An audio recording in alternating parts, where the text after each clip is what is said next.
Hello everyone, आप सब कैसे हैं। मैं उम्मीद करता हूं कि बहुत अच्छे होंगे और अपनी पढ़ाई को बहुत अच्छे से कर रहे होंगे। मैं आकाश कुमार पढ़ाना आईसीटी वर्चुअल क्लासरूम में आपका बहुत बहुत स्वागत करता हूं मेरे प्यारे बच्चों। जैसे पता है आपको मेरे प्यारे बच्चों, बेसिकली हमारी आपका जो है 6th क्लास है और 6th क्लास में देख रहे हैं हमारे अतीत यानी हिस्ट्री। और इसी में हम लोग हिस्ट्री में हमारा चैप्टर नंबर 7 आपका चल रहा है। और एक लेक्चर हो चुका है रोशन के रुपए को लेकर। रोशन एक पैसा लेता है और उसमें नोट आपका मिलता है करकरारा, और उसी नोट पर बनी आकृति के आधार पर वो क्या देखता है कि नोट पर गांधी जी के साथ साथ एक 3 शेर वाले मुंह की प्रतिमा बनी है। उसी प्रतिमा को लेकर, उसी तस्वीर को लेकर हमारे चैप्टर शुरू हुआ। उसमें दिए गए निर्देश, चीजों को उत्कीर्ण किस प्रकार से किया गया था और ये कहाँ से लिया गया है। हमने पढ़ा कि ये अशोक के सारनाथ स्तंभ से लिया गया है, ठीक। और उससे पिछले चैप्टर हमने स्तूप के बारे में पढ़ा। तो सारनाथ स्तंभ क्या है, किसने बनाया है और अशोक किस शासन से, किस राजवंश से संबंधित था। हमको पता लगा कि अशोक मौर्य वंश से संबंधित था, जिसके संस्थापक चंद्रगुप्त मौर्य जो उसके दादा थे। 2300 साल पहले उन्होंने, चंद्रगुप्त मौर्य ने आपका मौर्य वंश की नींव रखी। और साथ में चाणक्य और कौटिल्य नामक एक बुद्धिमान व्यक्ति भी इसकी सहायता करता था। और उन्होंने एक पुस्तक लिखी है अर्थशास्त्र। और मैंने पूछा था कि अर्थशास्त्र की विषय वस्तु क्या है, तो अर्थशास्त्र ये वाला अर्थशास्त्र नहीं है। अर्थशास्त्र का विषय वस्तु राजनीतिक विज्ञान से है। समाज में बहुत बड़े नगर, उन पर साम्राज्य, उनकी राजधानी, प्रमुख उनके क्षेत्र, कहाँ से ईस्टर्न कहाँ से वेस्टर्न लगता था, उनके परिवार का राजा कौन था। तो सबसे पहले हमने देखा कि चंद्रगुप्त और उसका बेटा बिंदुसार, बिंदुसार का पुत्र अशोक, ठीक। ये हमने देखे। जिन जगहों पर अशोक ने आपके शिलालेख खड़े हैं उनको हमने रेड कलर से नीचे देखा, जैसे शहबाजगढ़ी, मानसर, कालसी, गुजरा, ये इन अभिलेखों को हमने देखा। और बहुत सारे लोगों को देखा कि वो किस प्रकार से आपका पहनावा इत्यादि कर रहे थे, ठीक। तो इतना हम लोग इसमें ये देख चुके थे। और राज्य से साम्राज्य कैसे भिन्न हुआ था, तो पता लगा कि राजाओं से बड़े सम्राट होते थे। सम्राटों के पास संसाधन ज्यादा होते थे, उनको जरूरत भी ज्यादा पड़ती थी। और बड़ी मात्रा में रिसोर्सेज होने की वजह से बड़ी संख्या में अपने अधिकारी और सैनिक रखते थे। फिर वो अपना प्रशासन किस प्रकार चलाते थे। चलिए, प्रशासन में आगे बढ़ने से पहले यहाँ तक अगर किसी बच्चे का कोई भी डाउट है, कोई क्वेरी है, आप मुझसे पूछिए, फिर हम इसमें आगे बढ़ेंगे, ठीक। पहले एक बार देख लीजिए, अभी पढ़ा हुआ दिया मैंने काफी था।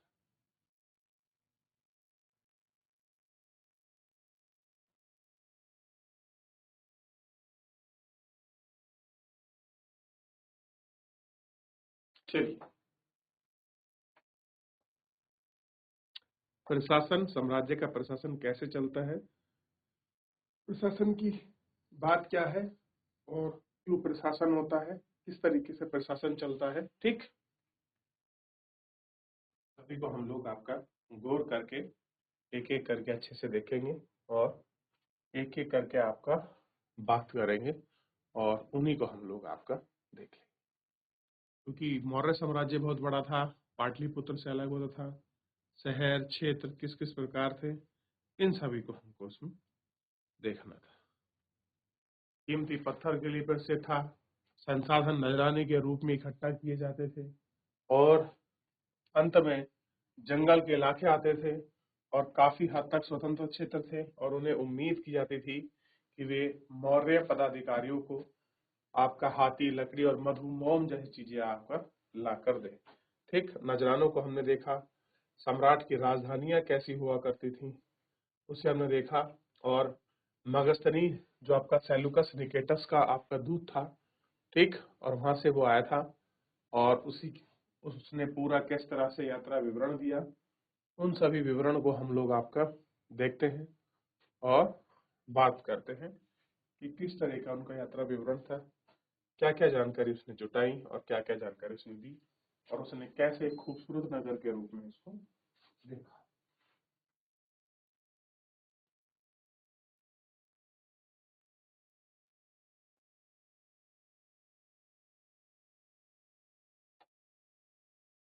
चलिए, अब देखिए, यहाँ से शुरू करते हैं। और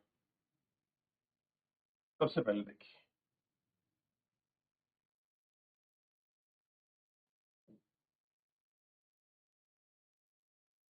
अशोक एक अनोखा सम्राट। अशोक वंश सबसे प्रसिद्ध शासक थे।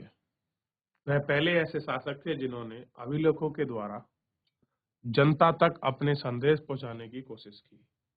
अशोक के ज्यादातर अभिलेख प्राकृत भाषा और ब्राह्मी लिपि में कैसे हैं? प्राकृत भाषा और आपका ब्राह्मी लिपि में आपका लिखे गए अभिलेख। ठीक। अशोक का कलिंग युद्ध। अशोक का कलिंग युद्ध, तो जितने भी अभिलेख लिखे हैं या तो प्राकृत भाषा में है या फिर आपका ब्राह्मी लिपि। अशोक का कलिंग। कलिंग तटवर्ती उड़ीसा का प्राचीन है। अशोक ने कलिंग के जीतने के लिए एक युद्ध लड़ा, लेकिन युद्ध जनित हिंसा और खून खराबा देखकर दुखद वृष तृष्णा हो गई और उसने निर्णय लिया वह भविष्य में कभी युद्ध नहीं करेगा। यानी कि जब उन्हें कलिंग का युद्ध लड़ा तो कलिंग में इतना खून खराबा हुआ, इतने लोग मरे, इतने औरतें विधवा हुई, इतने बच्चे अनाथ हुए। उसे देखकर उसका जो हृदय है वो आपका परिवर्तित हो गया और उसने इनको छोड़ने का यानी कि युद्ध छोड़ने का उसने निश्चय किया और वहां से ही आपका उसने युद्ध को छोड़ा और वही वो उसके जीवन का टर्निंग पॉइंट था। कलिंग के युद्ध का वर्णन करते हुए अशोक का अभिलेख। आपने एक अभिलेख में अशोक ने बताया, कह रहे अपने एक अभिलेख में अशोक ने बताया, राजा बनने के 8 साल के बाद मैंने कलिंग विजय की। यानी जब राजा बना उसके 8 साल के बाद कलिंग विजय की। 1.5 लाख लोग बंदी बनाए गए, 1 लाख लोग से ज्यादा लोग मारे गए। कितने? 1 लाख। मुझे उसे अपार दुख हुआ, क्योंकि जब किसी स्वतंत्र देश को जीता जाता है तो लाखों लोग मरते हैं, बहुत सारे बंदी, इसमें से ब्राह्मण और श्रवण है। अब इसमें हर वर्ग के हैं। जो लोग अपने सगे संबंधी और मित्रों को बहुत प्यार करते थे, दास और मृतकों के प्रति दयावान होते थे, वे भी युद्ध में मारे गए और अपने परिजनों को उन्होंने खो दिया। इसलिए मुझे पश्चाताप हो रहा है। मैंने धर्म का पालन करूंगा और दूसरों को शिक्षा देने के निश्चय करूंगा। मैं मानता हूं कि धर्म के मध्य से ही लोगों का दिल जीता जा सकता है। धर्म क्या है? धर्म है धर्म की शिक्षा। धर्म क्या है? आचरण की बात करता है। मैं बलपूर्वक विजय से पाने से ज्यादा अच्छा है कि यह अभिलेख भविष्य के लिए एक संदेश के रूप में है और मेरे बाद मेरे बेटे और पोते भी युद्ध ना करें। और कह रहे हैं कि मैं सोचूंगा कि ना मैं युद्ध करूं, ना मेरा बेटा और ना ही मेरे पोता कोई भी आपका युद्ध करे। तो कोशिश क्या थी कि हम लोग कोई युद्ध ना करें, शांति से ही अपनी चीजों को करें।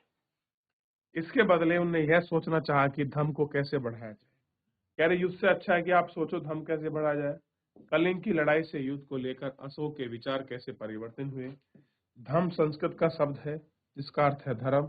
धर्म का प्राकृतिक रूप है। तो धर्म धर्म क्या है, कैसे उसका हृदय परिवर्तन हुआ, आप इस पेज के माध्यम से बहुत अच्छे से उसने वर्णन किया हुआ है, आप देख सकते हैं क्या है धर्म, कैसे वो परिवर्तन करना चाहता।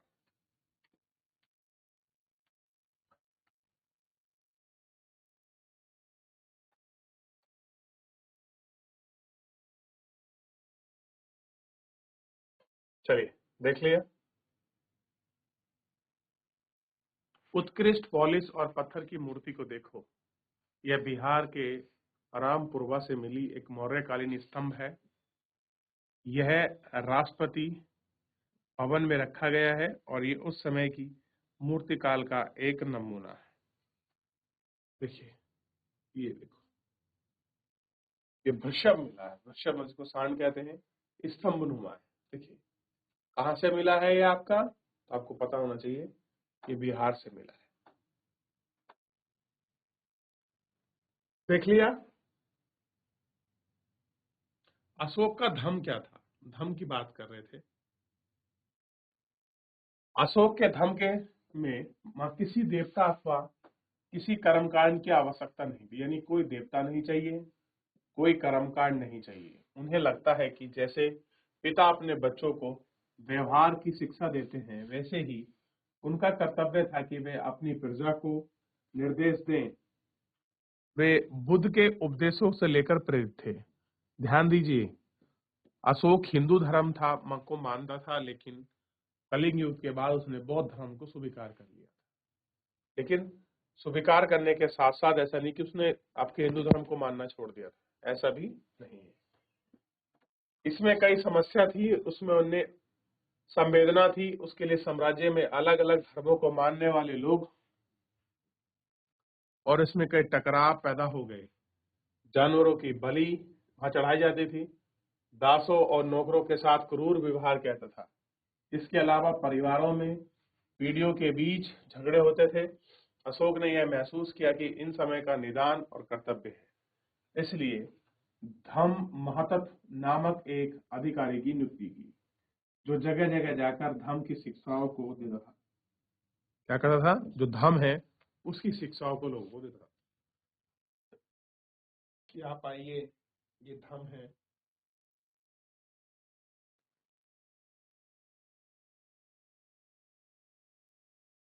उसी में उसने शिक्षा दी।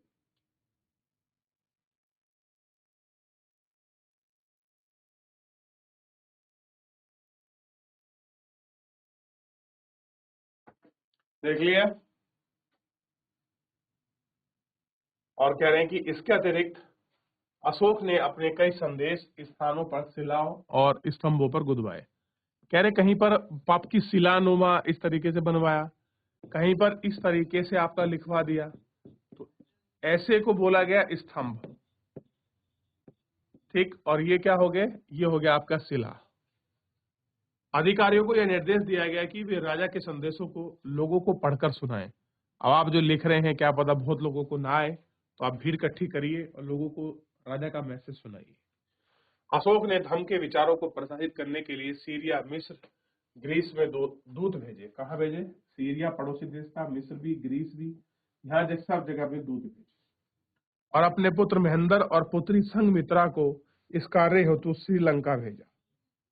क्वेश्चन पूछा था कि महेंद्र और आपका संघमित्रा को धम्म की शिक्षा के लिए, धम्म के प्रचार के लिए अशोक ने कहाँ भेजा? तो पता लगेगा, अशोक ने आपका श्रीलंका उनको भेजा था। यानी कि अशोक शिक्षा के लिए, धम्म के लिए जितने संभव हो उतने सारे प्रयास करने का पूरा प्रयास कर रहा है। कौन? अशोक। और अशोक की इच्छा क्या है? कि हम युद्धों को छोड़ दें, हम भाव और युद्ध वगैरह को छोड़कर हम लोग आपका धम्म पर ध्यान दें। धर्म का मतलब धर्म से, आचरण से है कि हम लोगों में सद्भावना लाएं। पिता अपने पुत्रों के प्रति स्नेह दे, उनको समझाए, और पुत्र का कर्तव्य होगा कि वो अपने पिता की सेवा करें। शिष्य का कर्तव्य होगा कि अपने गुरु की बातों का पालन करें।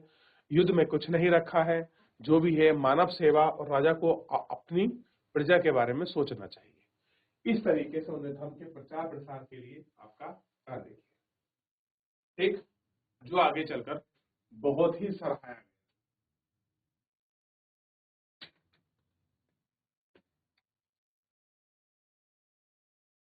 चलिए,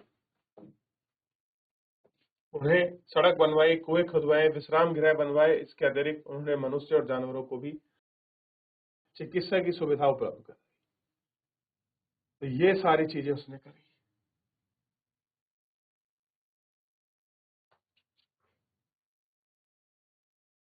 विभिन्न अवसरों पर अनुष्ठान करते हैं। उदाहरण के लिए, जब वे बीमार होते हैं, बच्चों का विवाह होता है, बच्चों का जन्म, आमतौर पर यह यात्रा शुरू करते हैं, तब वे बाप के तरह तरह के अनुष्ठान करते हैं। ये कर्मकांड काम नहीं करते। इसके बदले यदि लोग दूसरे रीति रिवाज को मानने की बजाय फलदायी होगा। अन्य प्रकार की रीति क्या है? ये अपने दासों और नौकरों के साथ अच्छा व्यवहार करें। कह रहे इन सब को छोड़कर जो आपके दास और नौकर हैं, आपको उनके साथ अच्छा व्यवहार करना चाहिए। बड़ों का आदर करना चाहिए, सभी जीवों पर दया करनी चाहिए, ब्राह्मणों को दान और सवर्णों को दान देना चाहिए।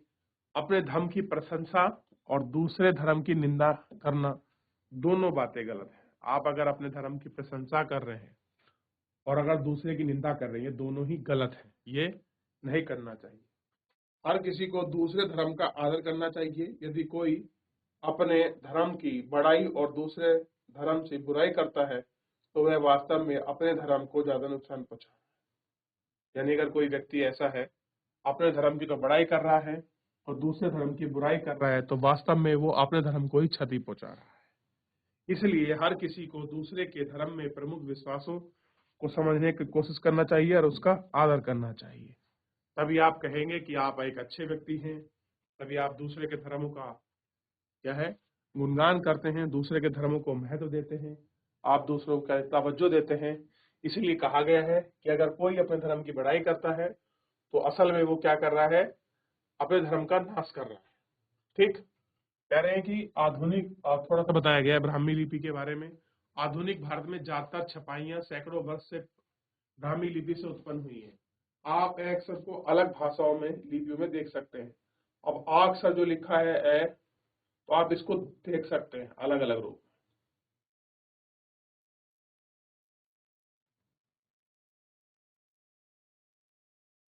क्लियर है? अलग अलग भाषाओं में भी इसे लिपि में अलग अलग रूप में, उर्दू में, फारसी में, आपका चाइनीज में, और अलग अलग रूप से इसको लिखा होगा। ठीक, लेकिन हमारे हिंदी में इस प्रकार लिखा है।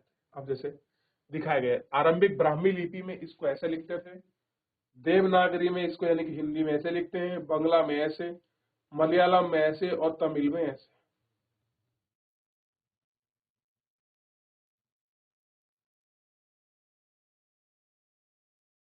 देख लिया, इस तरह से आ को लिखा जाता है। इतनी बड़ी बात है कि हर लिपि का अलग से होता है। तो ये था अपने प्रजा को अशोक का संदेश।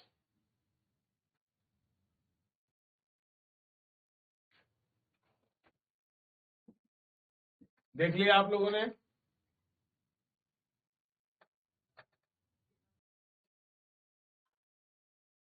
देख लिया? चलिए, पीछे कोई डाउट यहां तक किसी बच्चे का कुछ पूछना हो?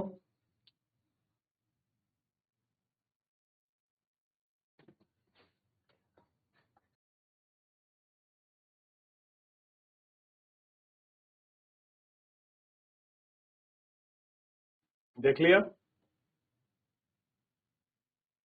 चलिए, अब थोड़ा सा आगे बढ़ते हैं।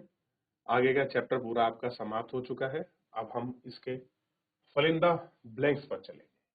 इसलिए मैंने आपसे पूछा, मैं वापस पूछता हूँ एक बार, किसी बच्चे का अगर कोई भी क्वेरी है, कोई भी डाउट है किसी भी प्रकार का, तो मेरे प्यारे बच्चों, आप मुझसे लाइव जुड़कर चैट के माध्यम से अपने क्वेश्चन को, अपनी क्वेरी को पूछ सकते हैं।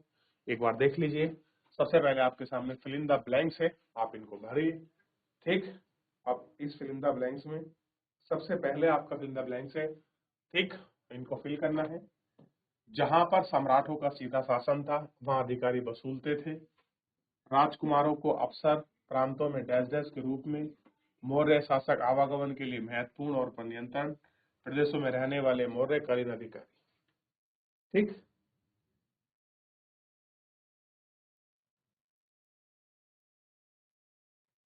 चलिए,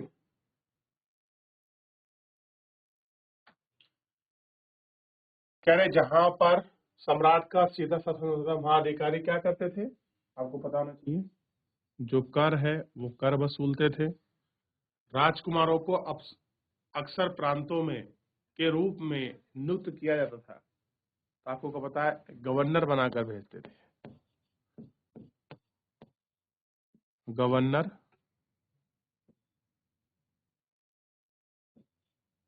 या इसी को हम कह सकते हैं ये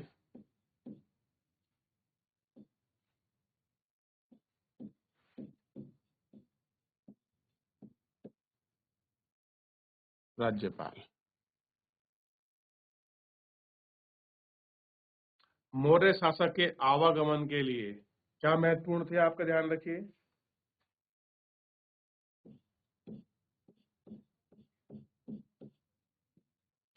मार्गों और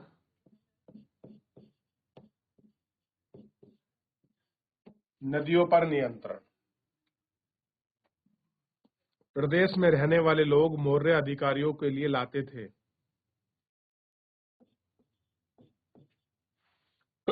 नजराना।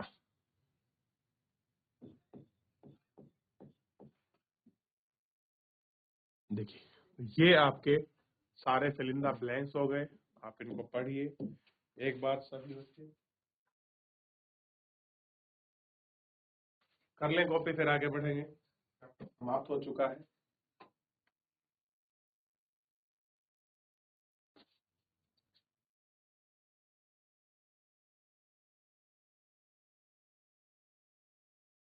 चलिए, देख लिया। तो फिलहाल मेरे प्यारे बच्चों, इस लेक्चर में इतना ही। मिलते हैं नेक्स्ट लेक्चर में। तब तक अपना ध्यान रखिए, स्वस्थ रहिए और अच्छे से अपने सभी विषयों का रिवीजन करते रहिए। धन्यवाद।